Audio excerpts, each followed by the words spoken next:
Step 1, wake up early, gonna rise with the sun. Step 2, get some good, some food in you. Step 3, think real hard about what you wanna be. Step 4, everybody just do your thing.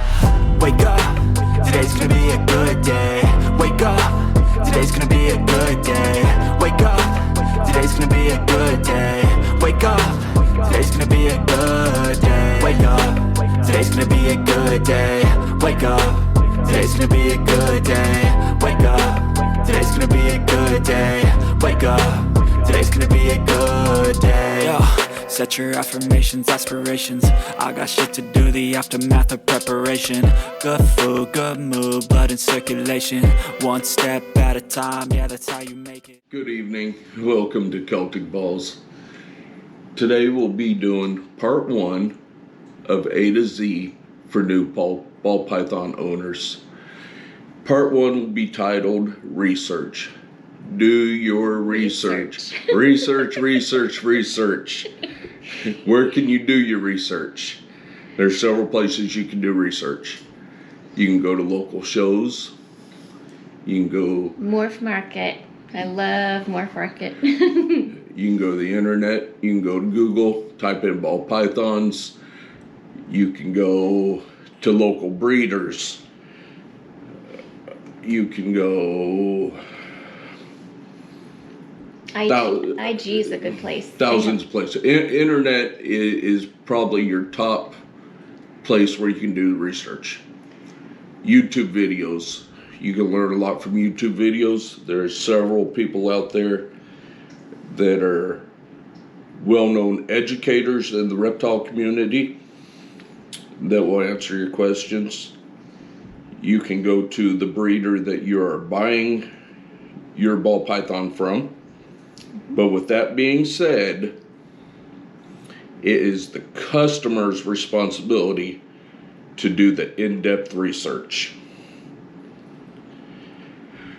I want to go over a couple of definitions that you'll hear in these genes that I'm talking about. There'll be 3 genes that I'm talking about. There's going to be some words in these genes that I want you to understand what I'm talking about when I read these genes. So the first one is homozygous. This will probably be the only time you hear this word, other than when I read off these genes. Homozygous is having 2 identical alleles of a particular gene or genes. You got alleles.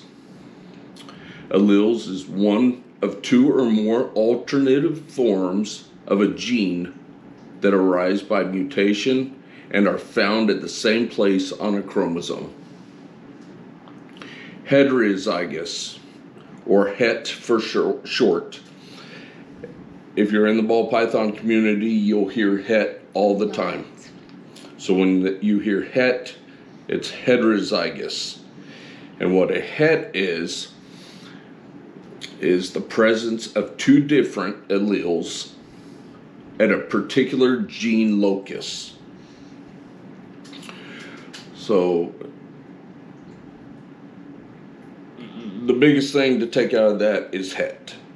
Remember what a het is. When I talk hets, or we talk hets, or other breeders talk hets, there's a couple different categories of hets or percentages of hets. If your snake has a het, it doesn't mean your snake is, for example, piebald. It might have a het for piebald, but your snake is not piebald. So like I said, there's a few categories, percentages of hets. You have your 100% het, which means your snake has the het of piebald or clown, and and those are recessive genes, and I'll talk about the recessive genes here in a minute. You have a 66% het. that doesn't mean your snake is 66% het. It means your snake has a 66% chance Of producing. of having that het. You have 50% het. Again, your snake is not 50% het. It means your snake has a 50% chance of having that het. You have possible het or pos het. Same thing. Your snake has a possible chance of having that het. So let's go into genes. There's 3 different genes. The first gene is a dominant gene. A dominant gene is mutations can be bred together to make a homozygous superform that is no different visually than the single form. For example, is a pinstripe. A pinstripe is a morph of a ball python.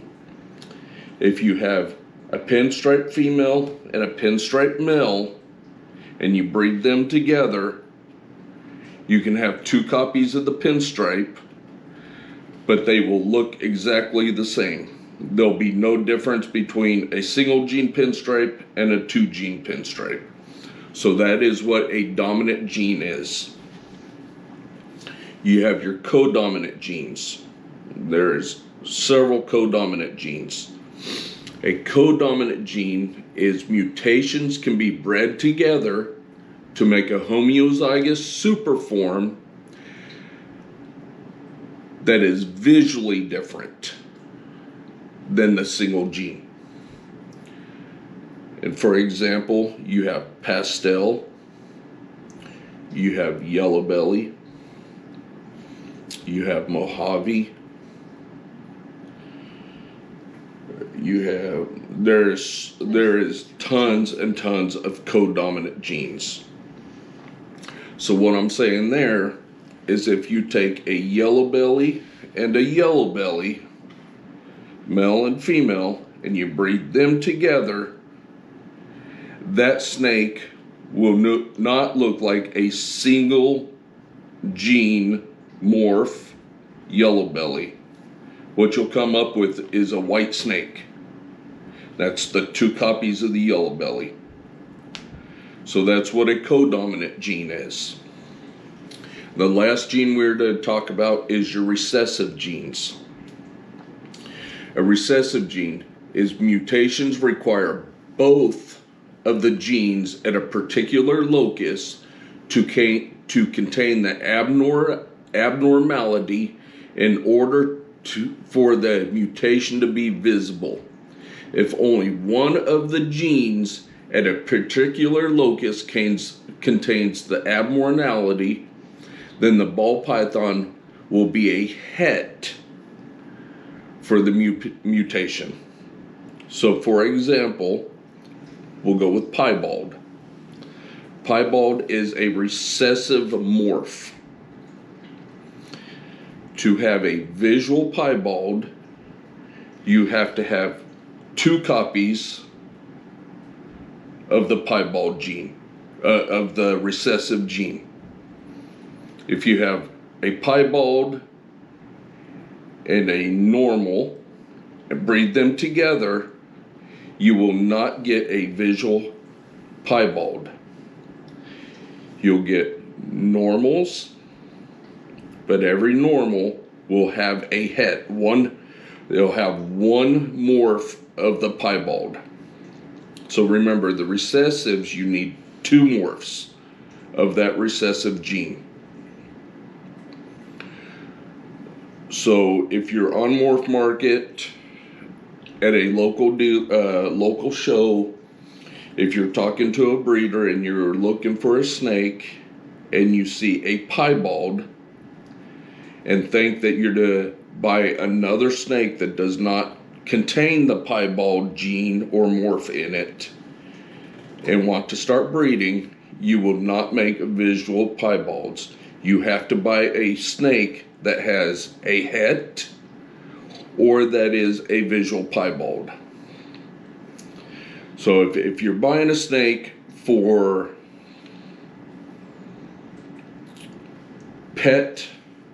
just a pet, you don't need to worry about that. If you want to start breeding, then you need to know what hets are, what the codoms are, what the dominant genes are. So when you're researching, and you're researching different morphs, Mojave, pinstripe, yellow belly, clown, piebald, any morph out there, you need to know, if you plan on to get into breeding, you need to know if it's a recessive, if it's a dominant, or if it's a codom. So again, part 1 of this video of A to Z for new ball python owners is research. Do your research. Yeah.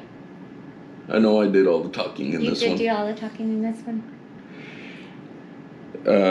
Next week, we'll go ahead and drop part 2. Part 2 will be husbandry. I'll do a lot of talking in that one. You'll do the husbandry part. I can do the husbandry part. We're going to go ahead and throw husbandry into part 2 because you need the proper husbandry before you purchase your snake. You want to make sure you have everything dialed in. And when I say dialed in, we'll go into more detail next week when we do part 2. So hopefully you got something out of this video. If you're out there looking for your first ball python, do your research. Reach out to us. We will answer questions. But you, as a new ball python owner, need to do your own research. Yeah. And we'll be right here doing what we love and loving what we do. Good night. Good night.